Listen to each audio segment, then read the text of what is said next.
Hello दोस्तों, स्वागत है आपका इस चैनल न्यू लिमिटेड स्टडी पर। इस वीडियो में हम डिस्कस करेंगे chapter 9 freedom movement and related event का सेकेंड पार्ट हम डिस्कस करने जा रहे हैं। तो यदि आपने इसका पिछला वीडियो नहीं देखा हो तो डिस्क्रिप्शन में उसकी लिंक दी गई है, तो सबसे पहले उस वीडियो को देखिएगा। चलिए हम स्टार्ट कर लेते हैं हमारा चैप्टर का सेकेंड पार्ट। तो इसमें हम समझेंगे स्वदेशी मूवमेंट के बारे में कि स्वदेशी मूवमेंट किस तरह से चलाया गया था। तो जैसा कि हम जानते हैं, जो मैंने पिछले वीडियो में बताया था कि बंगाल का जो पार्टीशन हुआ था 1905 में लॉर्ड कर्जन के द्वारा, अब इसमें हिंदू और मुस्लिमों को दोनों को अलग कर दिया गया था बंगाल के पार्टीशन में। इसके बाद से ही स्वदेशी मूवमेंट स्टार्ट किया गया इंडियंस के द्वारा। जो इंडियंस के द्वारा स्टार्ट किया गया था स्वदेशी मूवमेंट, उसमें swadeshi goods for exhibition was organised in 1905। जो स्वदेशी गुड्स था उनका एग्जीबिशन रखा गया था, उसे ऑर्गेनाइज किया गया था 1905 में। और इसी के दौरान इस्टेब्लिश किया गया था बनारस का हिंदू यूनिवर्सिटी से भी इस्टेब्लिश किया गया था इस मूवमेंट के दौरान ही। In the Banaras convention of 1905 Gopal Krishna Gokhale supported the swadeshi movement. जो गोपाल कृष्ण गोखले थे 1905 में की जो बनारस कन्वेंशन थी, उसमें उन्होंने सपोर्ट किया था स्वदेशी मूवमेंट को। ये जो मूवमेंट था स्वदेशी मूवमेंट, ये पॉपुलर हो चुका था हर एक क्षेत्र में, हर एक एरिया में ये पॉपुलर हो चुका था स्वदेशी मूवमेंट। अब ये स्वदेशी मूवमेंट कौन कौन क्षेत्रों में स्टार्ट हो चुका था या फिर स्प्रेड हो चुका था, तो ये है रावलपिंडी, कांगड़ा एंड द हरिद्वार। इन क्षेत्रों में ये ज़्यादा मूवमेंट फैल चुका था या स्प्रेड हो चुका था। चलिए, अब this movement popularised the boycott of the foreign clothes the most. अब इस मूवमेंट में क्या हुआ, जो सबसे ज़्यादा पॉपुलर किस चीज़ के लिए था, क्योंकि जितने भी जो फॉरेन गुड्स है उनको बॉयकॉट कर दिया गया था, स्पेशली क्लॉथ्स को। तो women boycott the for hand made bangles and utensil, washerman refused washing of foreign made clothes. जो वुमेन थी उन्होंने बॉयकॉट किया था बैंगल्स का। बैंगल्स में जो चूड़ियाँ होती है जो हैंड से बनाई जाती हैं, उनका बहिष्कार कर दिया गया था, फॉरेन गुड्स का बहिष्कार कर दिया गया था। और जो वॉशरमैन थे उन्होंने भी जो फॉरेन क्लॉथ्स से उनको वॉश करने के लिए उन्होंने भी मना कर दिया था, डिनाई कर दिया था इस मूवमेंट के दौरान। तो the wide spread movement strength at the feeling of Swaraj in the Indians mind. और इसके ही वाइड स्प्रेड से, इस मूवमेंट के स्वदेशी मूवमेंट के चलाने से, इसको स्प्रेड होने से ही इंडियंस के माइंड में स्वराज के प्रति जागरूकता आई, या स्वराज के प्रति उनकी जो मांग थी वो ज़्यादा बढ़ गई थी। नेक्स्ट आगे बढ़ते हैं हम, the impact of partition of Bengal and the swadeshi movement. अब इसका पार्टीशन ऑफ बंगाल और स्वदेशी मूवमेंट का क्या इंडियंस पर इन्फ्लुएंस था और किस तरह से इसका इम्पैक्ट पड़ा इंडियंस और ब्रिटिशर्स दोनों पर, तो इसके बारे में हम समझते हैं। Feeling of unity develop due to the partition of Bengal. अब लोगों में बंगाल के पार्टीशन के बाद जो स्वदेशी मूवमेंट चलाया गया था और जो बाइकॉट मूवमेंट चलाया गया था, उसमें जो यूनिटी थी इंडियंस की वो डेवलप की गई थी। यानी जो इंडियंस थे उनकी जो यूनिटी है उनको फिर से कायम किया गया था। पीपल डेवलप्ड रिस्पेक्ट स्वदेशी गुड। अब इसमें जो हमारे इंडिया के लोग थे वो अब स्वदेशी गुड का, या जो अपने देश की बनाई हुई जो चीज़ें हैं या गुड्स हैं उनका रिस्पेक्ट करने लगे थे, उसमें भी डेवलप हुआ। This movement was closely associated with self reliance and the self sufficiency. अब ये मूवमेंट जो था वो बहुत ही क्लोज था सेल्फ रिलायंस के, अपनी सेल्फ रिस्पेक्ट की कि हमारे इंडियंस की ही गुड्स को हमें यूज़ करना चाहिए, ना कि फॉरेन गुड्स को, क्योंकि फॉरेन हमारे लिए या जो ब्रिटिशर्स थे वो हमें पूरी तरह से एक्सप्लॉइट कर रहे हो, और उनकी अगर हम चीज़ें यूज़ करते हैं तो कहीं ना कहीं उनका ही फ़ायदा होता है। तो इसके कारण हमें अपनी सेल्फ रिस्पेक्ट के लिए इन्हें बहिष्कार करना ही पड़ेगा। तो इस तरह से उन्होंने यह मूवमेंट यहाँ से स्टार्ट हुआ सेल्फ रिलायंस और सेल्फ सफिशिएंसी की ओर। Bengal National Congress was established by Gurudev Rabindranath Tagore. अब बंगाल नेशनल कांग्रेस ने क्या एस्टेब्लिश किया था, गुरुदेव रविंद्रनाथ टैगोर ने बंगाल नेशनल कांग्रेस को एस्टेब्लिश किया गया था, इनके द्वारा ही की गई थी बंगाल नेशनल कांग्रेस एस्टेब्लिश की गई थी। Cultural consistence was developed due to the partition of Bengal, जिसमें एक कल्चर को या कह सकते हैं कि एक तरह की जो कल्चर था या इस बंगाल पार्टी या सॉरी बंगाल रविंद्रनाथ टैगोर के द्वारा इस्टेब्लिश किया गया था। तो इसमें कल्चर को बहुत ज़्यादा महत्व दिया गया। हमारी जो भारतीय संस्कृति है उसमें जो क्लॉथ्स वगैरह है या जो गुड्स है उनको ज़्यादा से ज़्यादा मान्यता दी गई, जिसमें हमारे ही इंडिया के जो कॉलेजेस है या स्कूल है उसको सेटअप किया गया, उनको बनवाया गया, और जो जितने भी फॉरेन कंट्री के जो या फॉरेनर्स के जितने भी स्कूल या कॉलेजेस थे उनका बहिष्कार या बॉयकॉट किया गया था। Indian Muslim league was formed the Nawab of Dhaka, और इसी के दौरान इंडियन मुस्लिम लीग की स्थापना भी हुई या फॉर्म्ड की गई नवाब ऑफ ढाका के द्वारा की गई थी। अब नेक्स्ट हम पढ़ेंगे सूरत स्प्लिट। ये इंपॉर्टेंट क्वेश्चन बनता है आपका कि सूरत स्प्लिट कब हुआ था और कैसे हुआ था। तो सूरत स्प्लिट हुआ था 1907 में नागपुर में हेल्ड किया गया था, यह रखा गया था, यह कन्वेंशन जो थी 1907 में कन्वेंशन रखा गया था जो नागपुर में रखा गया था। अब इसमें स्प्लिट का क्या कारण था, इंडियन जो नेशनल कांग्रेस थी वो 2 ग्रुप्स में बट गई, जिसमें मॉडरेट और एग्रेसिव जो थे वो नेशनलिज्म उन दोनों में बढ़ गए। अब इसका कारण क्या था, जो सेशन था 1907 में हुआ था, अब इसका कारण क्या था कि जो अग्रेसिव क्या चाहते थे कि जो लाला लाजपत राय है वो उनके लीडर बने, और जो मॉडरेट थे वो ये चाहते थे कि रास बिहारी बोस उनके लीडर बने। अब दोनों ही नहीं चाहते थे कि किसी ऐसे ग्रुप को बनाया जाए जो जिम्मेदारी, लेकिन वो क्या चाहते थे, अपने अलग अलग ग्रुप के अपने अलग अलग लीडर चाहते थे, जिसके कारण जो कन्वेंशन बिठाई गई थी पहली कन्वेंशन उसे भी सस्पेंड कर दिया गया है। Convention was suspended on the first day, और इसे ही फर्स्ट डे में कन्वेंशन को स्टॉप कर दिया गया या सस्पेंड कर दिया गया इस अग्रेसिव और मॉडरेट के झगड़े में। On the second day, Bal Gangadhar Tilak proposed that if Swaraj boycott and national education are accepted at the agenda, then the issues of president candidates. अब इन्होंने जो बाल गंगाधर तिलक थे उन्होंने सेकेंड कन्वेंशन में मीटिंग बिठाई। अब इस मीटिंग के में यह बाल गंगाधर तिलक ने डिसाइड किया कि जो जिस व्यक्ति ने जिस जो लीडर्स थे उन्होंने सबसे ज़्यादा पार्टिसिपेशन या मूवमेंट में किसने सबसे ज़्यादा भागीदारी अपनी दी, रोल प्ले किसने किया, उसके आधार पर ही उसके एजेंडा के अकॉर्डिंग ही वह अपना एक लीडर या प्रेसिडेंट चुनेंगे। तो उन्होंने ये बाल गंगाधर तिलक ने यह डिसाइड किया कि swaraj boycott and national education are accepted at the agenda and issues of president candidate, और वो उसी के दौरान अपना या उसी के अकॉर्डिंग वो अपना प्रेसिडेंट चूज करेंगे, उन्होंने यह कहा था। अब give the divide in Congress is known as the Surat split, और इस तरह से जब कांग्रेस 2 भागों में डिवाइड हो गई तो उसे किस नाम से जाना जाता था, सूरत स्प्लिट के नाम से जाना गया था। नेक्स्ट है द गांधीयन इरा।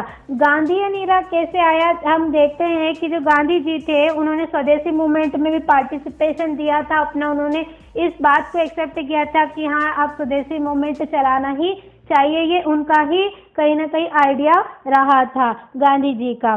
तो और इसमें उन्होंने एक पार्टिसिपेंट एक स्वीकृति भी उन्होंने दी थी, लेकिन ये अग्रेसिव लोगों ने के द्वारा चलाया गया था कि जो फॉरेन गुड्स है वह ना यूज़ किए जाए, लेकिन उनमें पार्टिसिपेट किसने किया, उसमें सहयोग गांधी जी ने दिया था। वैसे वे अग्रेसिव लोगों के या उनके पक्ष में नहीं थे, लेकिन उन्होंने कहीं ना कहीं उनका समर्थन भी किया था।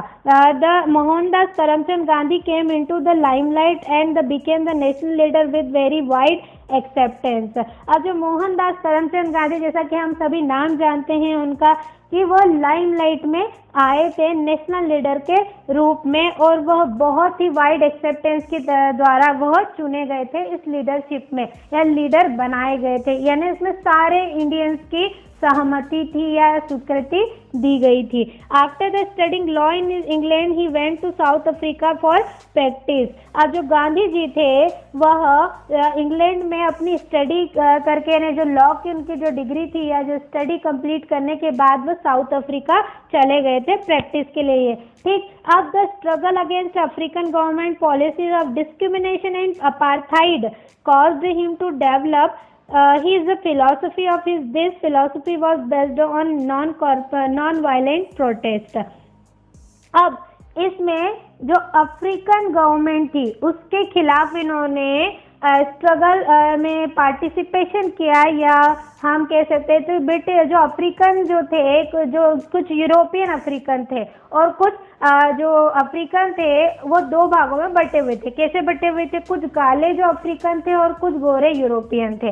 अब जो यूरोपियन जो थे वो काले लोगों पर बहुत ही अत्याचार करते थे, उन्हें एक्सप्लॉइट किया जाता था और उन जो काले लोग थे उनके साथ बहुत ही डिस्क्रिमिनेशन किया जाता था। एक अपार्थाइड सिस्टम था। अपार्थाइड सिस्टम वो होता है जिसमें जो काले लोग हैं उनकी जितना भी वर्क है या उनका जितना भी रहन सहन है उसको सबको अलग थलग कर दिया जाता था और यूरोपियन अपनी एक अलग एरिया में रहते थे और ब्लैक लोगों को एक अपना एरिया दे दिया गया था जिसमें उन्हें कोई भी किसी भी तरह का कोई भी सपोर्ट नहीं था और उन्हें पूरी तरह से एक्सप्लॉइट किया जाता था और उनके जितने भी राइट्स थे वो सारे छीन लिए गए थे यूरोपियंस ने या ब्रिटिशर्स ने, जिसके अगेंस्ट गांधी जी ने यह सब देखा तो उनको बहुत ही बुरा लगा। तो इसके लिए उन्होंने इसके अगेंस्ट आवाज उठाई और इसके लिए नॉन वायलेंस प्रोटेस्ट भी चलाया, स्ट्रगल किया इसमें। तो इसमें हम जानते हैं कि एक हम घटना के बारे में अगर मैं डिस्कस करूंगी गांधी जी की,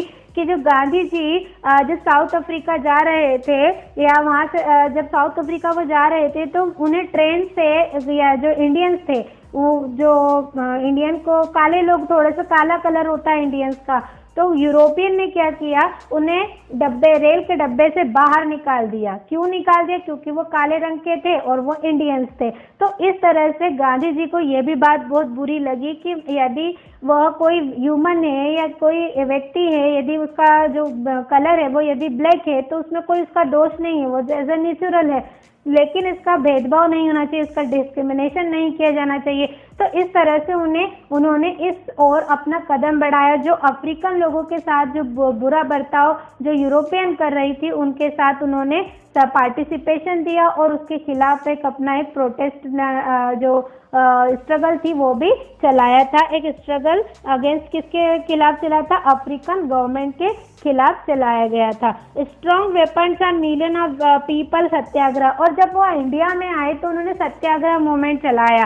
सत्याग्रह मूवमेंट में जो मिलियंस ऑफ पीपल थे इंडिया के, उनके साथ उन्होंने पार्टिसिपेट किया था इंडियन ने सत्याग्रह मूवमेंट में। और जो पार्टिसिपेशन इन स्वराज मूवमेंट और जो हमारे इंडियंस थे उसमें भी उन्होंने पार्टिसिपेशन किया स्वराज मूवमेंट में गांधी जी के फेवर में।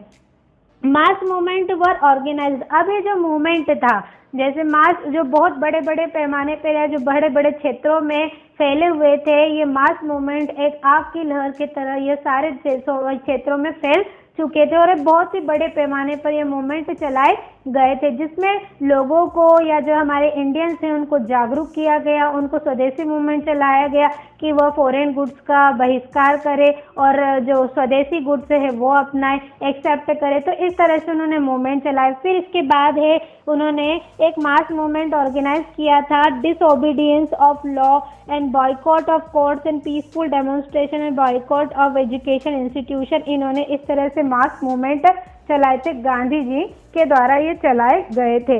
Gandhi ji lead a very simple life, he was called the Mahatma Gandhi ji. देखिए, अब जो गांधी जी थे वो बहुत ही सिंपल लाइफ जीते थे। जैसा कि हम उन्हें अगर पिक्चर में देखते हैं तो एक खादी के साथ और एक शॉल के साथ वो अपना पूरा जीवन यापन करते हैं और यदि किसी से बात भी करते थे तो बहुत ही पोलाइटली वे में वे करते थे।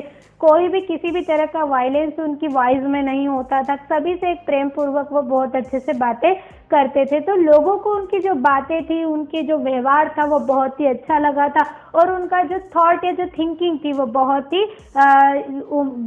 ज़्यादा लोगों के लिए इंस्पिरेशन के लिए इंस्पायर्ड हो चुकी थी या इंस्पायर्ड रह चुकी थी लोगों के लिए। तो इस तरह से जो लोग थे, जो हमारे इंडियंस थे, उनको बहुत पसंद करते थे और इस तरह से जो उनका जो सिंपल नेचर है और वो जो मूवमेंट चलाते हैं उनके लिए जो सारे इंडियंस के लिए चलाए गए थे।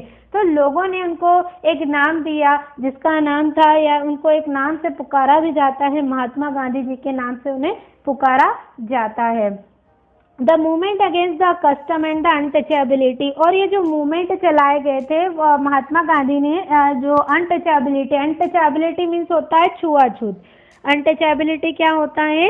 छुआछूत। छूत। अब छुआछूत जो थे ब्रिटिश जो थे, जैसे हमारे इंडिया में भी होता था पहले, जब हमारा इंडिया आज़ाद होने के पहले या जब फ्रीडम नहीं मिली थी तब भी हमारे इंडिया में ब्रिटिश लोग तो इस तरह का व्यवहार भी करते थे, लेकिन जो कुछ इंडियंस थे वो भी कहीं ना कहीं अनटचेबिलिटी जैसा व्यवहार इंडियन कुछ लोगों के साथ करते थे, जिसका बहिष्कार जो महात्मा गांधी जी करना चाहते थे। जो अनटचेबिलिटी को या जो छुआछूत की जो रोक था, एक तरीके से रोक कहा जा सकता है इसे, तो ये कहीं ना कहीं लोगों की मानसिकता में बहुत बड़ा रोक था। तो इसको मिटाने के लिए, इसको खत्म करने के लिए भी जो महात्मा गांधी जी ने बहुत सारे प्रयास किए थे। चलिए अब नेक्स्ट समझते हैं। The first world war ended in 1918। अब इसमें कुछ क्वेश्चन पूछा जाता है कि भैया फर्स्ट वर्ल्ड वॉर कब एंड हुआ था। तो 1918 में फर्स्ट वर्ल्ड वॉर एंड हुआ था।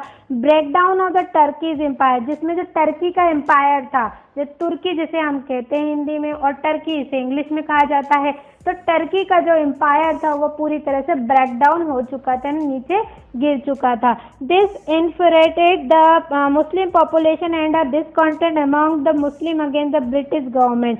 जो मुस्लिम थे वो पूरी तरह से अगेंस्ट हो गए थे ब्रिटिश गवर्नमेंट के, और ब्रिटिश गवर्नमेंट यह बर्दाश्त नहीं कर पाई और उन्होंने इसके लिए एक पॉलिसी सप्रेशन वाला जो पॉलिसी उन्होंने लागू कर दी, जिसे रॉलेट एक्ट के नाम से जाना जाता है। उन्होंने यह पॉलिसी जो बनाई थी, यह इंट्रोड्यूस कर दिया रॉलेट एक्ट को 1919 में इसे इंट्रोड्यूस किया गया ब्रिटिश गवर्नमेंट के द्वारा। सप्रेशन, जिसे सप्रेशन कहा जाता है, दबाव कहा जाता है, जो पूरी तरह से मुस्लिम लोगों पर था या जो इंडियंस पर लगाया गया था। रॉलेट एक्ट कब पास हुआ था? तो रॉलेट एक्ट पास हुआ था 1919 में, या इसे पास कब हुआ था? तो इसकी अगर डेट अगर पूछी जाए रॉलेट एक्ट की, तो 18 मार्च 1919 को यह पास किया गया था रॉलेट एक्ट। अब ये रॉलेट एक्ट का क्या उद्देश्य था, इस रॉलेट एक्ट का क्या मकसद था? तो इसका एक मकसद था कि किसी भी व्यक्ति को यदि वह ब्रिटिशर्स के खिलाफ कोई भी बात कहता है, किसी भी कारण यदि 2 या 3 लोग इंडियंस खड़े होकर कोई बातचीत भी करते हैं, तो उन्हें बिना किसी मतलब के या बिना किसी अपराध के उन्हें जेल में डाल दिया जाता था। यह है रॉलेट एक्ट का नियम। अब रॉलेट एक्ट इसलिए पास किया गया था, ब्रिटिशर्स नहीं चाहते थे कि मुस्लिम भी उनके खिलाफ हो जाए और हिंदू भी उनके खिलाफ हो जाए। तब ये चाहते थे, उन्हें इंडियंस को सप्रेस करना चाहते थे। यदि कोई व्यक्ति ब्रिटिशर्स के खिलाफ कुछ बातें कहता था तो उसको बिना किसी अपराध के जेल में डाल दिया या अरेस्ट करके उन्हें जेल में डाल दिया जाता था। तो इसका यही कारण था।